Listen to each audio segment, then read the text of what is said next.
बातमी वसईमधली वसईमध्ये सुरू असलेल्या मुसळधार अशा पावसामुळे इमारतीची कंपाऊंडची भिंत आज दुपारच्या वेळेला अचानकपणे कोसळली आणि या दुर्घटनेमुळे सोसायटीच्या पार्किंगमध्ये असलेल्या 15 दुचाकी या भिंतीखाली गाडल्या गेल्या। ही घटना फादरवाडी इथल्या श्रीपाल वन सोसायटीमधली आहे। सुदैवाने ही घटना घडली तेव्हा कुठलीही व्यक्ती आसपास नव्हती, त्यामुळे जीवितहानी टळली आहे, दुखापत कोणाला झाली नाहीये। सोसायटीमधील रहिवाशांनी वंडर पार्कच्या बिल्डरवरती कमकुवत भिंत बांधल्याचा आरोप केलाय।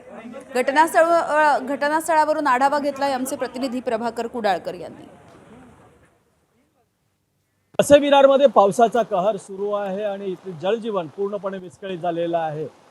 वसईच्या फादरवाडी येथे एका सोसायटीच्या भिंत कोसळून जर बघितलं ते 12 ते 15 बाईकचं नुकसान झालेलं आहे। मी सध्या आता या ठिकाणी आहे। श्रीपाल वन ही कॉम्प्लेक्स आहे आणि कॉम्प्लेक्सच्या बरोबर बाजूला वंडर पार्क म्हणून या इमारतीचं काम चालू आहे आणि या ठिकाणी त्यांनी ही वॉल बनवली होती आणि ती वॉल आज 12च्या सुमारास जोरदार आलेल्या पावसामुळे ती खाली पडली आणि ही पडली ती ज्या बाईक आहेत दुचाकी पार्किंगला उभ्या होत्या त्याच्यावर पडलेली आहे। आपण जर बघितलं तर सुदैवाने कुठलीही जीवितहानी झालेली नाहीये।